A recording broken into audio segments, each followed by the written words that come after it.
Uma ótima noite a todos, amados e queridos irmãos. É uma alegria imensa, renovada satisfação de estar convosco novamente, nesse início de ano, em que temos todos os motivos para agradecer a Deus, porque nós devemos agradecer a Deus em todas as coisas, né? O apóstolo Paulo dizia: em tudo dai graças.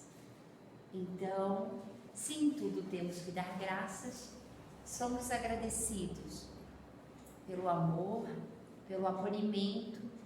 Agradecida estou pelo acolhimento da espiritualidade amiga desta casa.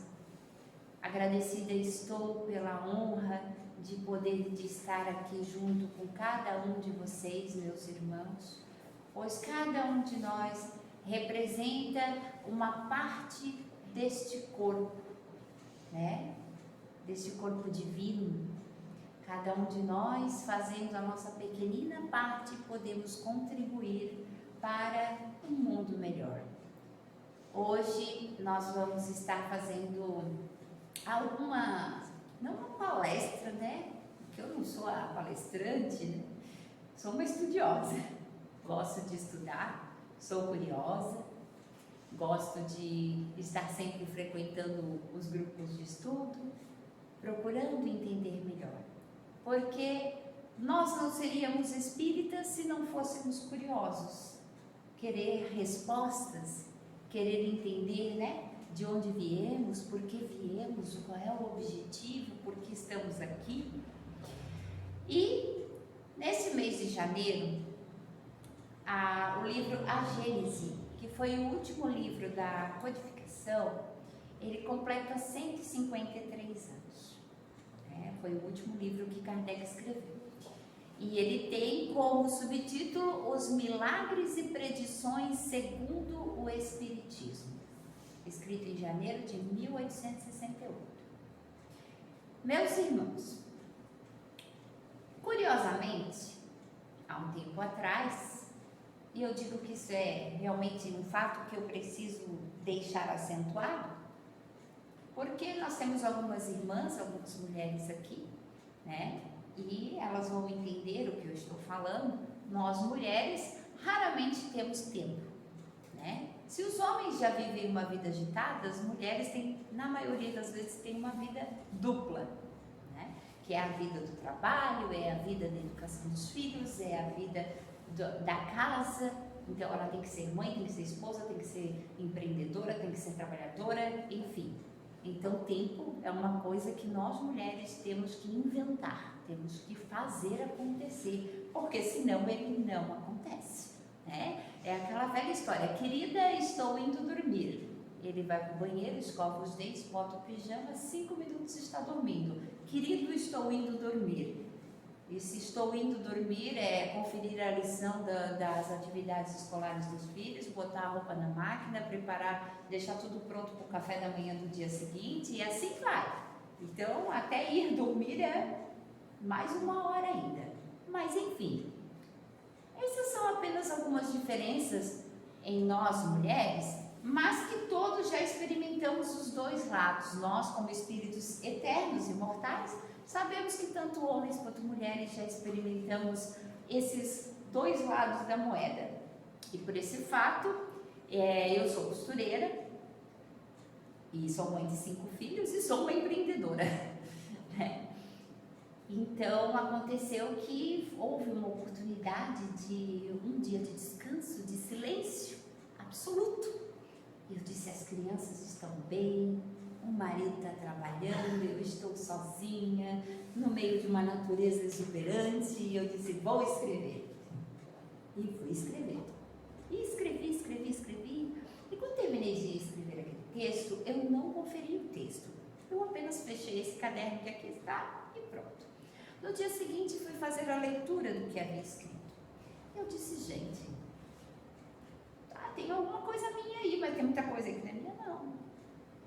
E apresentei no grupo mediúnico, né? Porque nós espíritas compartilhamos com os nossos irmãos. E compartilhando com o grupo mediúnico, o irmão que dirige o grupo, também junto comigo, ele disse assim: olha, ver com os sinais dos tempos do livro Gênesis. E eu fui conferir. E quando eu fui conferir, eu vi a tamanha similaridade que havia. E eu nunca havia lido aquele texto, confesso aos meus irmãos. Ainda estou muito focada em estudar o livro dos Espíritos. E eu fiquei maravilhada com o texto. O meu texto chama-se A Subida da Montanha, que é a ascensão espiritual.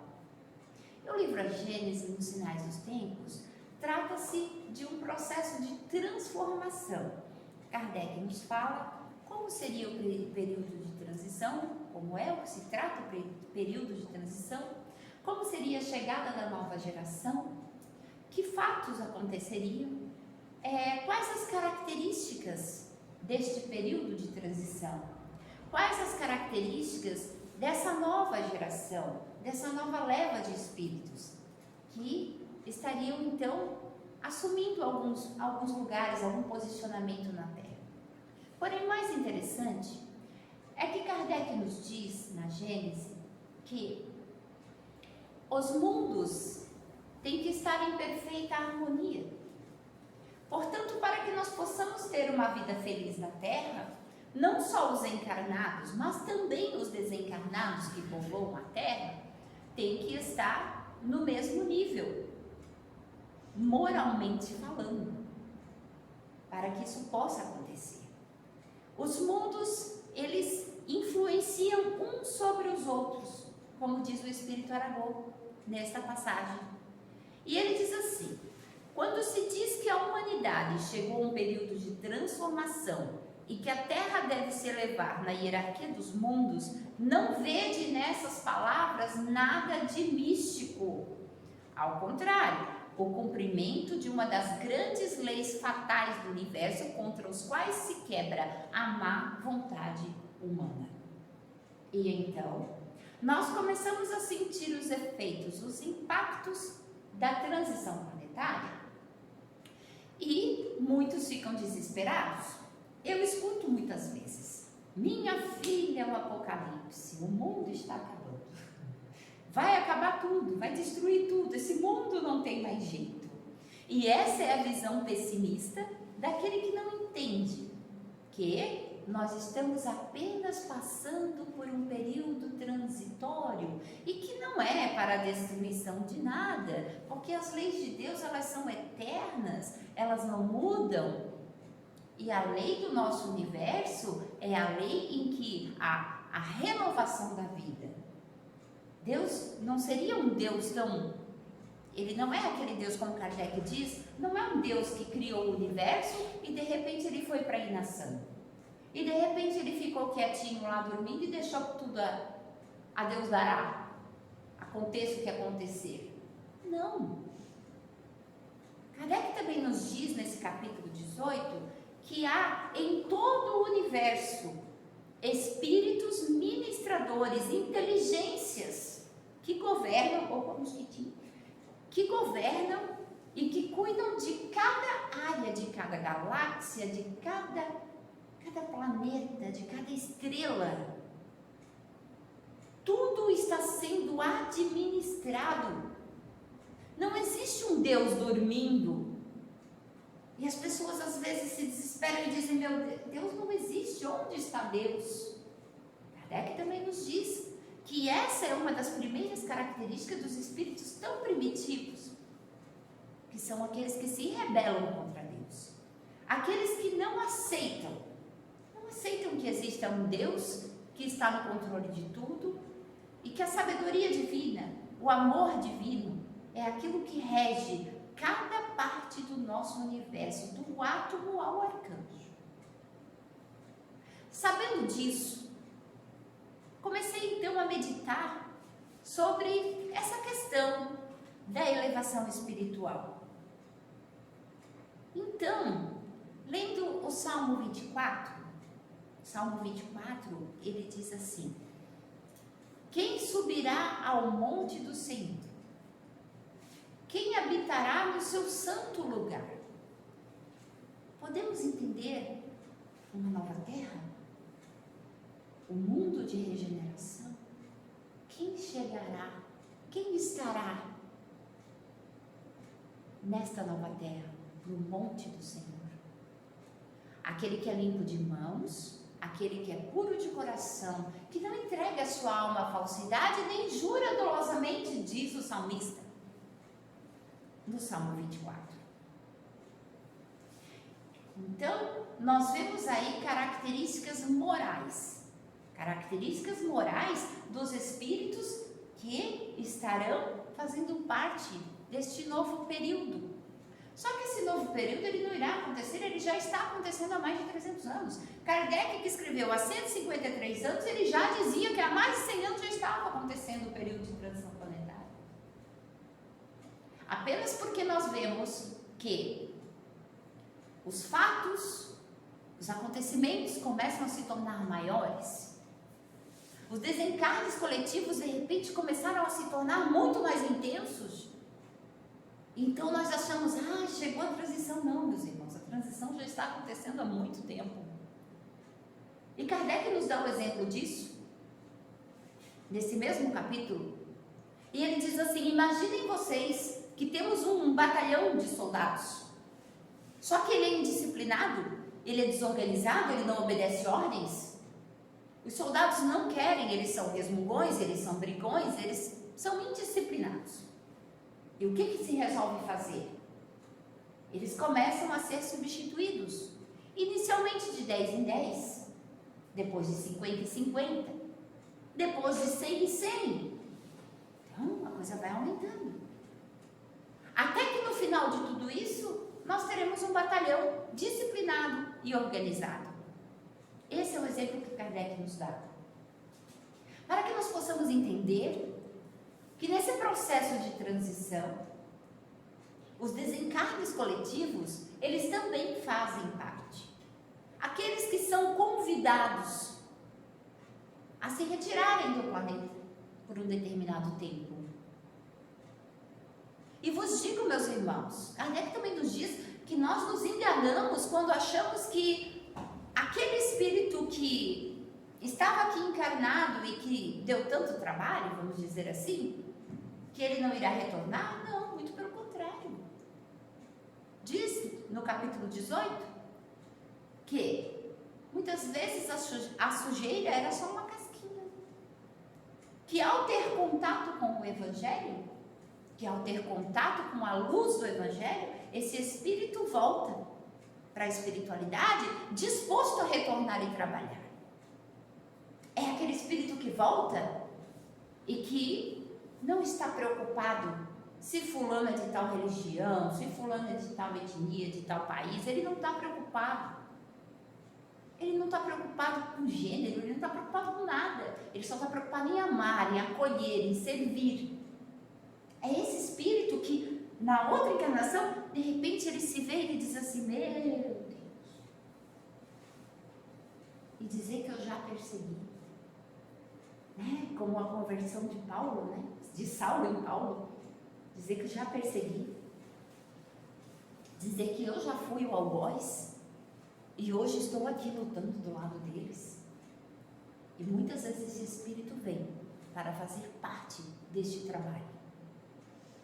Então, meus irmãos, diz que em nossos dias cumpre-se a maravilhosa profecia do discurso de Pedro descrito em Atos dos Apóstolos. Acontecerá que nos últimos dias derramarei do meu espírito sobre toda a carne, vossos filhos e vossas filhas profetizarão, vossos jovens terão visões e sonharão os vossos velhos.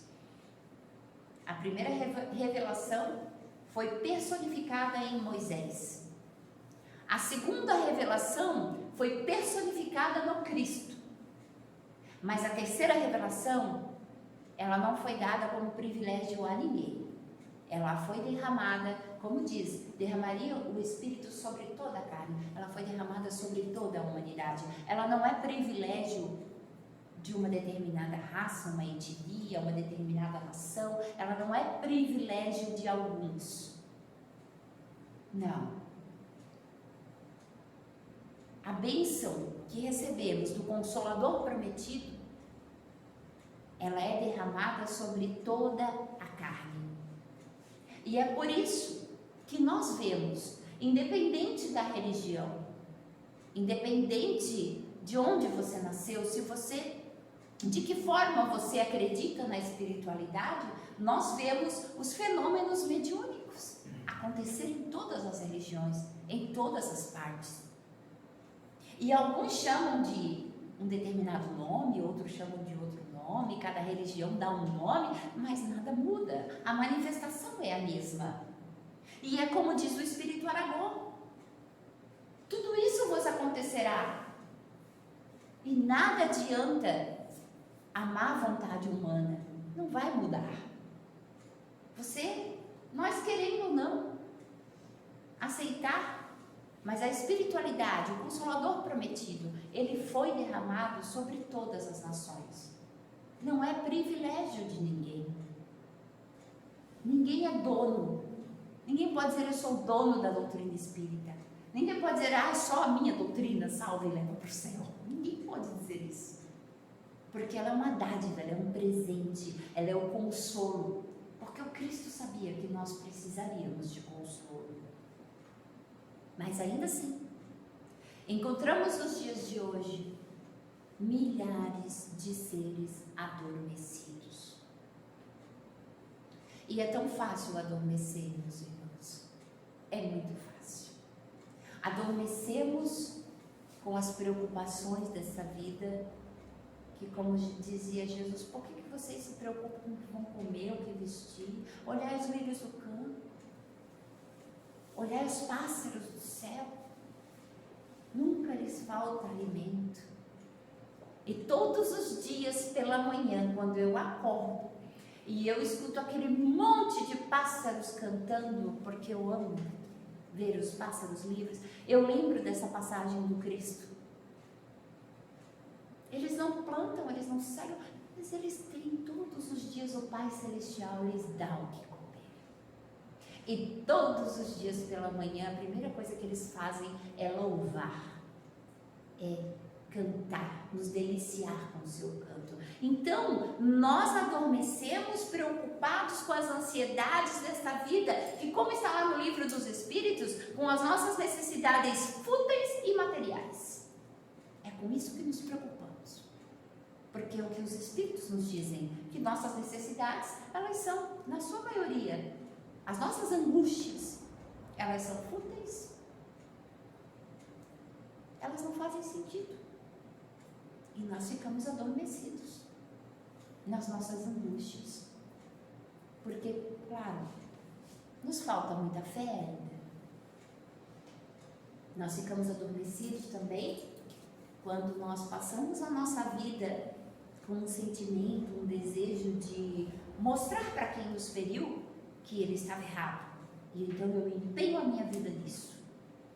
Nós ficamos adormecidos com as mídias sociais, com a televisão. Nós ficamos adormecidos com tanta coisa. E de repente um dia nós decidimos que nós queremos fazer parte deste monte do Senhor. Mas para isso eu tenho que ser limpo de mãos, puro de coração, não entregar minha alma à falsidade e nem jurar dolosamente contra meu irmão. Bom? Então eu decido despertar. Eu não, né? Porque o trabalho da espiritualidade é imenso para nos fazer despertar. Mas infelizmente ainda despertamos através da dor. Escolhemos o elemento da dor para despertar. E pergunto, por que nós, portadores da centelha divina, escolhemos a dor para despertar e não o amor? Essa é uma escolha que nós fazemos. Mas a dor vai nos despertando e nós começamos a bocejar. Sabe quando você está acordando assim e você fica meio... Você não está vendo direito ainda. O download do espírito não foi feito certinho ainda para o corpo. Você ainda está meio, né? Está meio 70%. Quase acordando. bocejando. Aquela coisa, não sei se fica na cama, se volta, a vontade é de ficar, mas tem que levantar.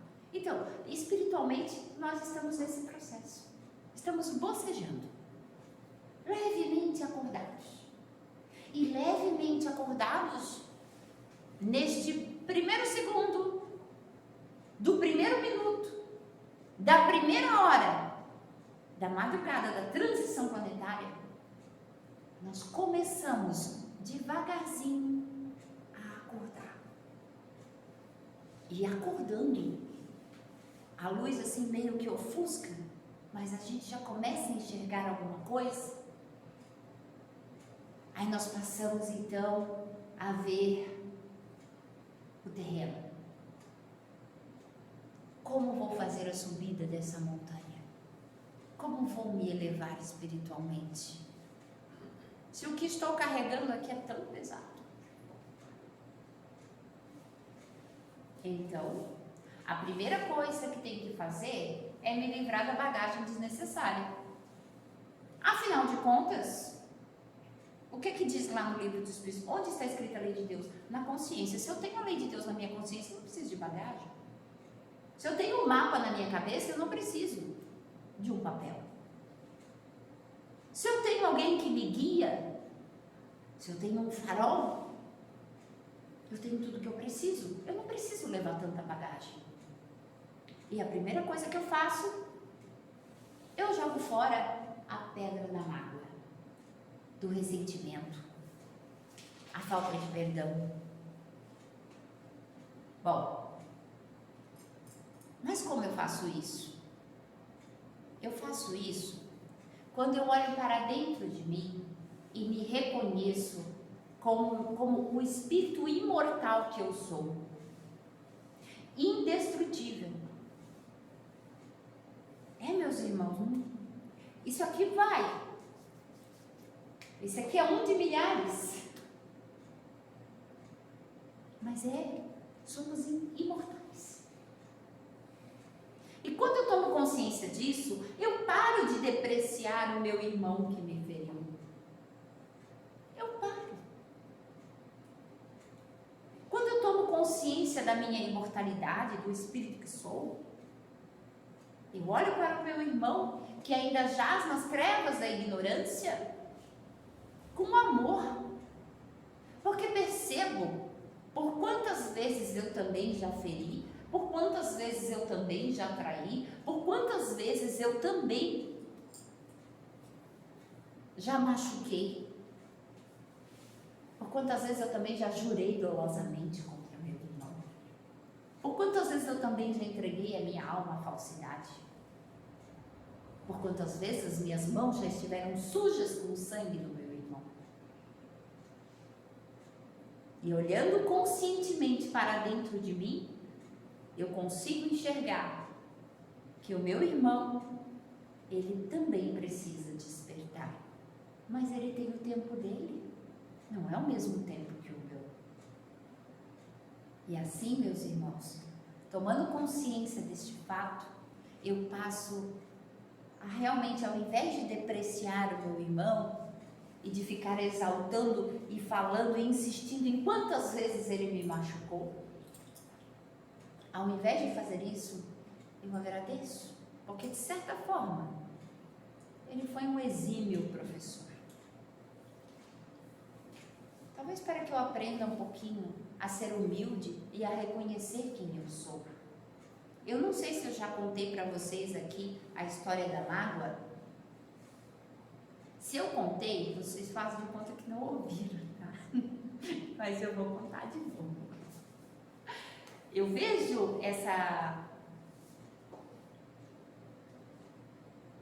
história da mágoa como alguém que eu escutei. Essa história não é minha, eu escutei faz uns 3 anos, mas eu gostei tanto que eu não esqueço.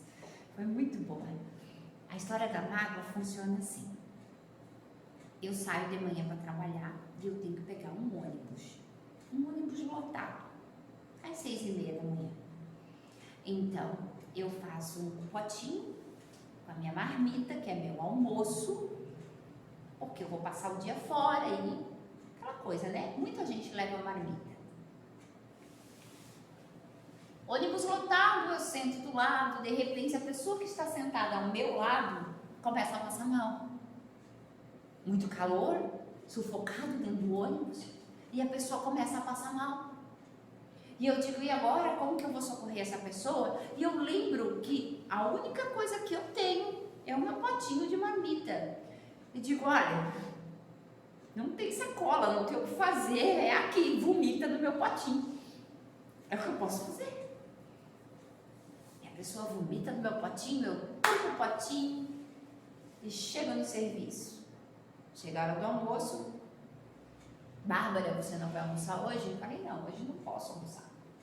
Porque de manhã alguém passou mal do meu lado, estava muito calor, e eu peguei o meu potinho de marmita, que era a única coisa que eu tinha, e socorri aquela pessoa que vomitou no meu potinho. Tudo bem, Bárbara, você fica sem almoço. E eu sem almoço, porque eu, a Bárbara, sem almoço, sou uma pessoa meio complicada, viu, meus irmãos?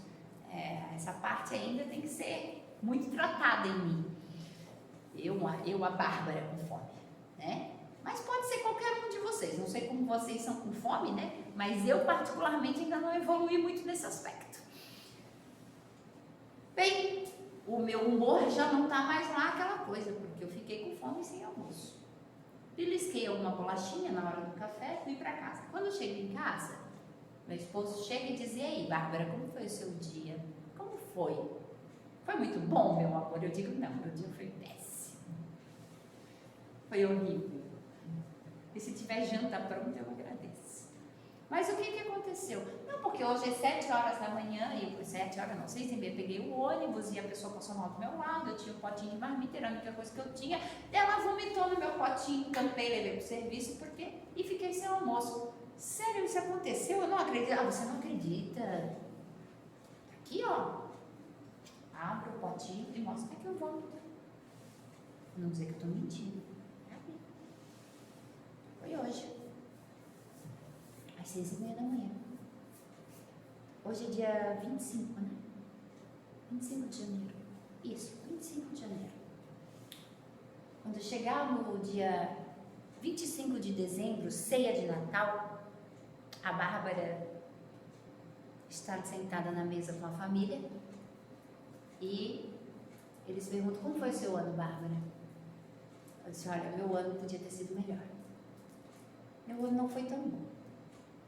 Eu fui mandada embora do emprego e eu tenho certeza que foi por causa daquela pessoa que vomitou do meu lado dentro do outro. Mas por que você disse que tem a ver uma coisa com a outra? Não, porque naquele dia eu estava de muito mau humor, porque eu fiquei sem almoço, porque eu tive que dar o meu potinho de marmita e com toda aquela história de novo.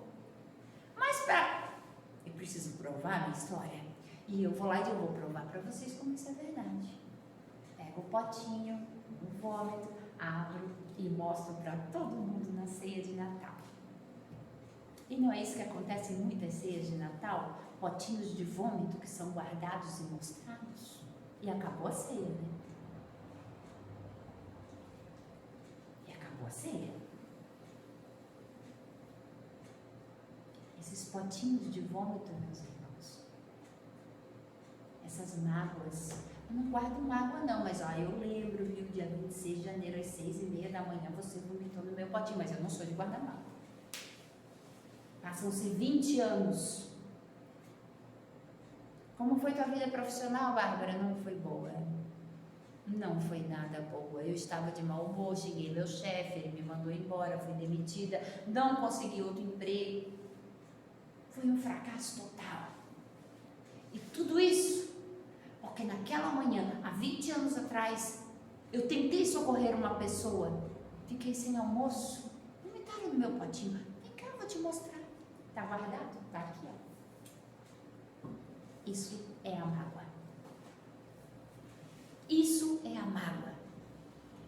É os potinhos de vômito que a gente guarda. E daí bota na mochilinha e diz, eu vou subir o monte do Senhor, eu vou fazer parte do mundo de regeneração. Com uma mochila cheia de potinho de verde e vômito. Cheia de mágoa, de ressentimento. Bem, meus irmãos, quando nós tomamos consciência de quem nós somos e de quantos potinhos nós já vomitamos também, o nosso pensamento muda.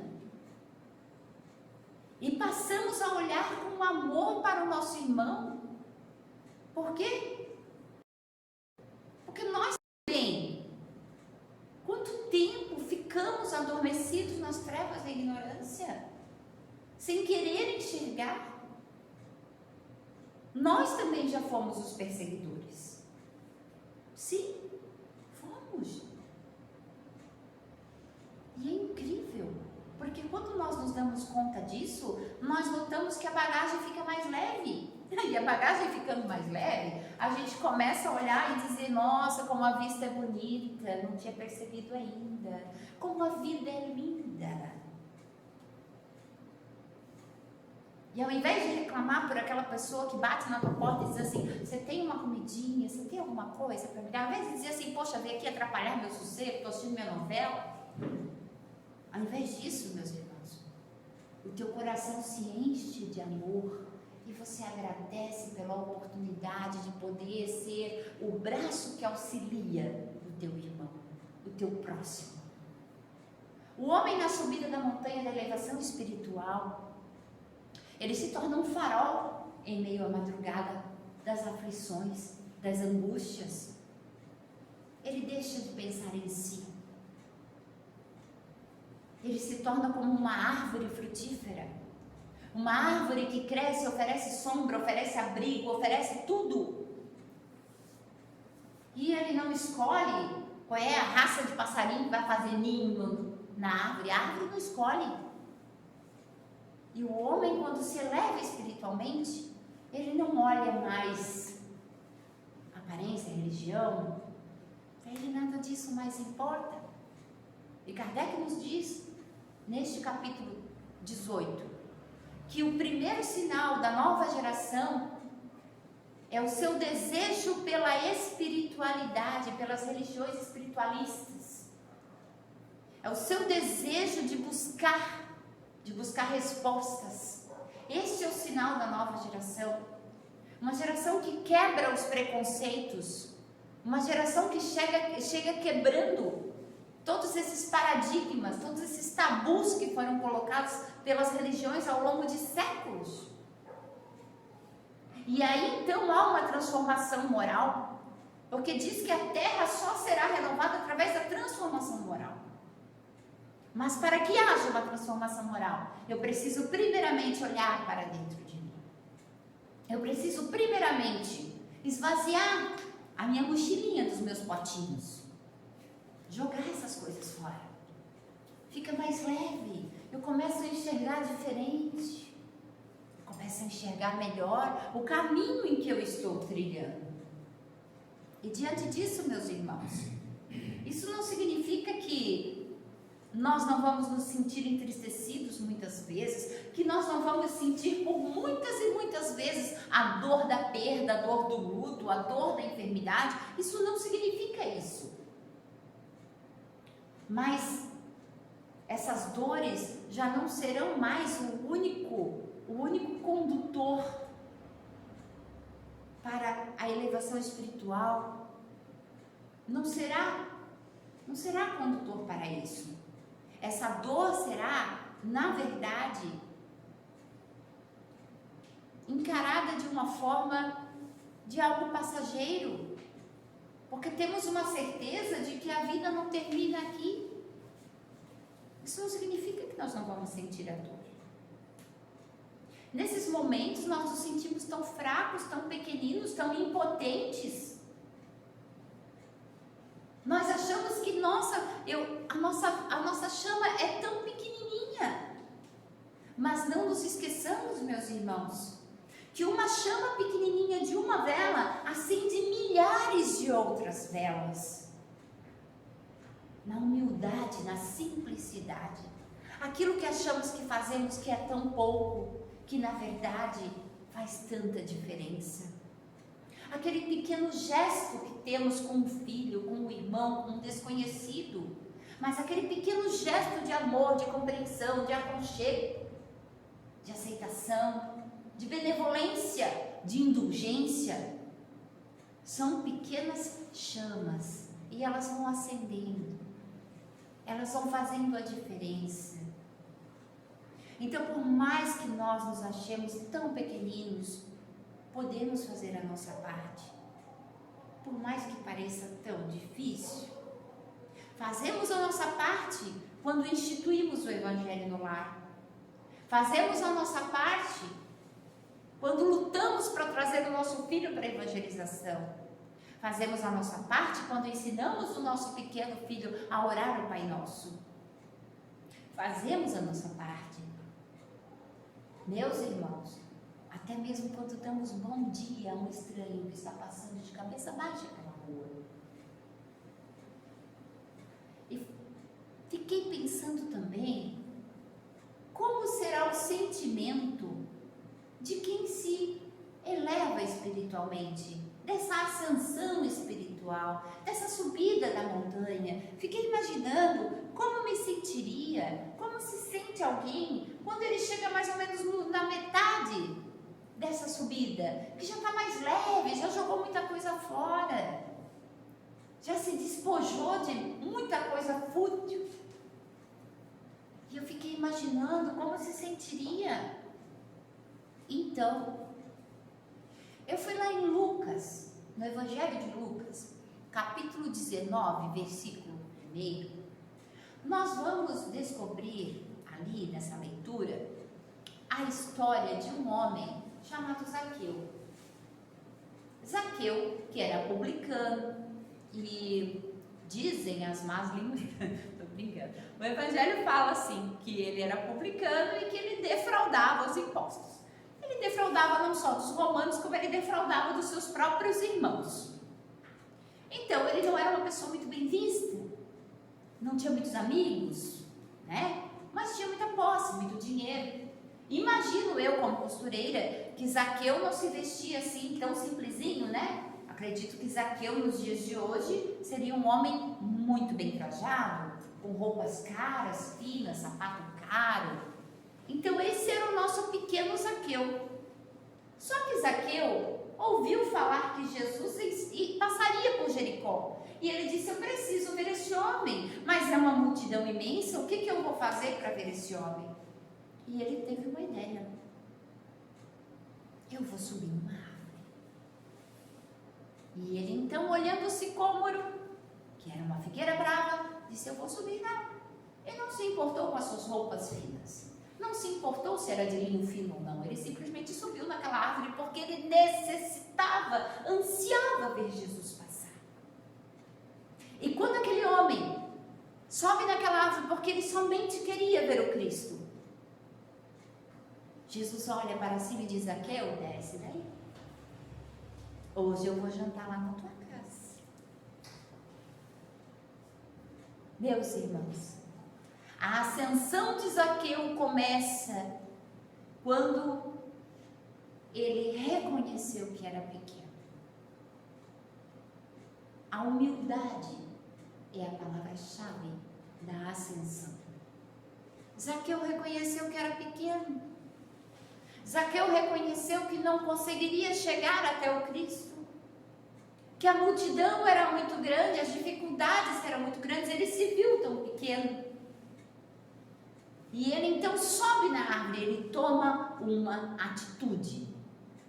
Ele não fica parado na inércia, ele toma uma atitude, sem se importar. Se ia estragar roupa, quem ia falar dele? Ele subiu na árvore, ponto final. Se ele era um homem rico, respeitado ou não. Então, Zaqueu recebe o Cristo na sua casa. Então, Zaqueu, felicidade do Zaqueu era tão grande, mas tão grande com a presença do Cristo, que ele olha para Jesus e diz assim: Senhor, hoje mesmo eu vou dar aos pobres metade de todos os meus bens. E se eu defraudei alguém, eu vou devolver 4 vezes mais. Meus irmãos, vocês, cá entre nós, vocês acham que Jesus chamou Zaqueu no cantinho e disse assim: Zaqueu, Zaqueu, eu estou sabendo, Zaqueu, o que tu andou aprontando, Zaqueu. Zaqueu, quer que eu venha mais vezes na tua casa? Então, Zaqueu, vai ter que devolver essas coisas que tu roubou, viu? Você está defraudando, Zaqueu. Vocês acham que Jesus fez isso? Sejam sinceros. Não. Não, meus irmãos. Não foi necessário. O olhar do Cristo, o amor do Cristo, foi um amor que constrangeu as entranhas de Zaqueu. Quando no livro A Gênese diz assim: hoje não são as entranhas do globo que se agitam, são as entranhas da humanidade. Porque quando a luz do olhar do Cristo, do Evangelho, desse amor tão grande chega, não há como nossas entranhas não se agitarem e se comoveram. E onde estava a lei de Deus escrita? Na consciência de Zaqueu, assim como está na nossa. Não foi preciso dizer coisa alguma. Na presença do Cristo, na presença desse amor tão grande, porque certo, ele pensou: meu Deus, eu sou um ladrão, e esse homem vem à minha casa, me escolheu. Ele me viu em cima de uma árvore. A ascensão de Zaqueu não começou quando ele disse: eu vou dar metade dos meus bens para os pobres. Não, meus irmãos, a ascensão de Zaqueu começou quando ele reconheceu quanto ele era pequeno e quanto esforço ele teria que fazer, galgar um sicômoro para enxergar, para poder ao menos ver Jesus passar. Que nós possamos, meus irmãos, estamos no primeiro mês desse ano, e nós temos aí pela frente 11 sicômoros para galgar. Nós temos uma subida. E quem sabe, nessa subida, nós consigamos colocar um potinho, uma pedrinha fora do nosso alforje e trocar pelo desejo de subir e melhorar as nossas virtudes. Quem sabe nós consigamos fazer isso? Já pensou? Que final de ano maravilhoso que seria? Não teríamos potinhos para abrir na ceia de Natal. Teríamos virtudes, alegrias, sorrisos, tudo essas coisas maravilhosas. Quando Zaqueu disse isso, Jesus disse: hoje entrou a salvação nesta casa, porque o Filho do Homem veio para buscar aquilo que se havia perdido. E cada vez que nós olhamos para o Cristo, cada vez que nós contemplamos a dádiva deste Evangelho de amor, dessa doutrina consoladora, que não é restrita a um pequeno grupo, mas é derramado sobre toda a humanidade. Não nos espantemos, meus irmãos, porque as entranhas da humanidade estão agitadas. E estão agitadas para que haja uma ascensão, para que haja realmente um reconhecimento dentro de cada um de nós. O reconhecimento de que, se somos pais, somos missionários de nossa família, de nossos filhos. Que temos sim um propósito, mas que acima de tudo, entender que para chegar ao monte do Senhor, ter mãos limpas, um coração puro, para tudo isso, para que tudo isso aconteça, nós precisamos, antes de tudo, de muita humildade no nosso coração. Meus queridos irmãos, eu agradeço os olhares carinhosos, agradeço pela oportunidade maravilhosa de estar aqui e de poder quitar, quem sabe, mais um pouquinho da minha dívida lá no meu carnezinho espiritual. Agradeço muito pela espiritualidade amiga dessa casa, pelo acolhimento. Gratidão imensa, é uma honra estar com vocês, partilhar um pouquinho das experiências com cada um de vocês. Que Deus nos abençoe e nos dê um ano em que nós possamos galgar os sicômoros em busca das nossas virtudes. E para isso nós temos que somente olhar para o Cristo. É somente a Ele que nós temos que olhar. Que Deus abençoe a todos. Muito obrigada.